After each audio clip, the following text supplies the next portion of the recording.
नमस्कार। घटना चक्र बुक वीडियो के इस शैक्षणिक मंच पर आपका स्वागत है। हमारा उद्देश्य है ज्ञान को सरल, स्पष्ट और सुलभ रूप में आप तक पहुंचाना। आइए आरंभ करते हैं अध्ययन और सफलता की इस यात्रा को। नमस्कार।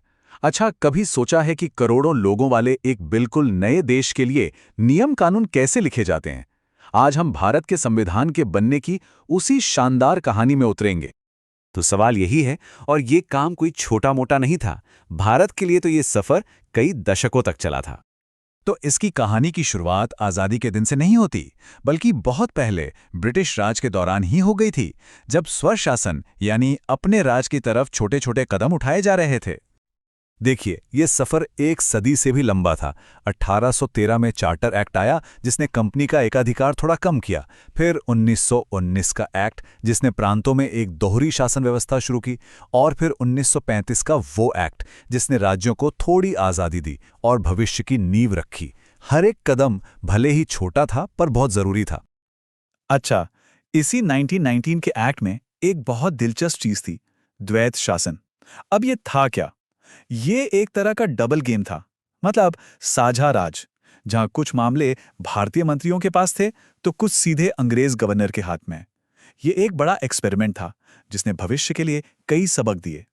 लेकिन जैसे जैसे आजादी की मांग तेज हो रही थी ना, वैसे वैसे कहानी में कुछ और पेच भी आ रहे थे। कुछ ऐसी दरारें पड़ रही थीं जो आगे चलकर हमारे उपमहाद्वीप का भविष्य तय करने वाली थी। और इसी दौर में 1906 में सामने आई मुस्लिम लीग। भारतीय राजनीति में ये एक नई और बहुत अहम आवाज थी। और इसका एक बहुत बड़ा नतीजा निकला, अलग निर्वाचक मंडल। मतलब धर्म के आधार पर अलग वोटिंग ग्रुप्स बना दिए गए। इस एक फैसले का असर भारत की राजनीति पर बहुत गहरा और बहुत लंबा पड़ना था। बात यहीं नहीं रुकी। 1930 के आखिर और 40 की शुरुआत तक आते आते पाकिस्तान नाम के एक अलग देश की मांग बहुत ज्यादा तेज हो गई थी। चलिए अब थोड़ा आगे चलते हैं। साल 1946 में आज़ादी बस मिलने ही वाली थी और पहली बार भारतीय नेताओं के हाथ में देश की कमान आ रही थी।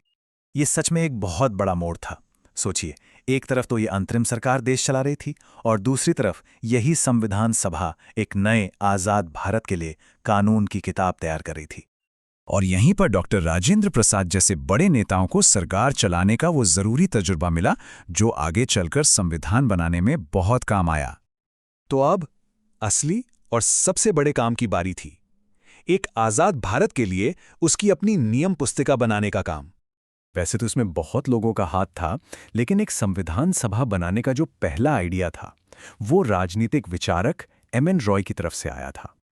तो जब संविधान सभा बनी, सबसे पहले एक अस्थायी यानी टेम्पररी अध्यक्ष चुने गए, सच्चिदानंद सिन्हा। लेकिन बस 2 ही दिन बाद डॉक्टर राजेंद्र प्रसाद को इसका स्थायी अध्यक्ष चुन लिया गया। और इस काम के लिए जो टीम बनी, वो किसी ड्रीम टीम से कम नहीं थी। देखिए, डॉक्टर राजेंद्र प्रसाद से लेकर डॉक्टर अंबेडकर तक हर किसी का रोल कितना साफ और जरूरी था। तो टीम तैयार थी और अब शुरू हुआ नए भारत के लिए नियम और सिद्धांत बनाने का वो ऐतिहासिक काम। और इसकी बुनियाद रखी जवाहरलाल नेहरू के उद्देश्य प्रस्ताव ने। ये सिर्फ एक प्रस्ताव नहीं था, ये तो समझिए संविधान की आत्मा थी, एक तरह का नैतिक कंपास, जिसने ये तय किया कि आज़ाद भारत आखिर दिखेगा कैसा।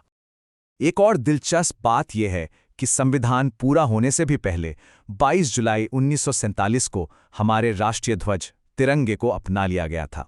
ये अपने आप में एक बहुत बड़ा प्रतीक था कि एक नया राष्ट्र जन्म ले रहा है। और फिर वो आखिरी पड़ाव आए, जिनके साथ ही भारत एक गणराज्य बना। फाइनल ड्राफ्ट तैयार हुआ, सभी सदस्यों ने उस पर दस्तखत किए और फिर संविधान लागू हो गया। पर एक सवाल है, तारीख 26 जनवरी ही क्यों? इस नंबर के पीछे एक गहरा ऐतिहासिक मतलब छिपा है। तो बात यह है कि ये कोई ऐसे ही चुनी गई तारीख नहीं थी।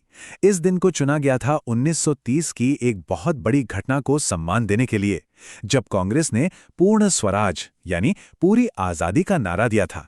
तो उसी ऐतिहासिक दिन को अब गणतंत्र दिवस बनाकर हमेशा के लिए यादगार बना दिया गया। तो ये थी हमारे संविधान के बनने की कहानी।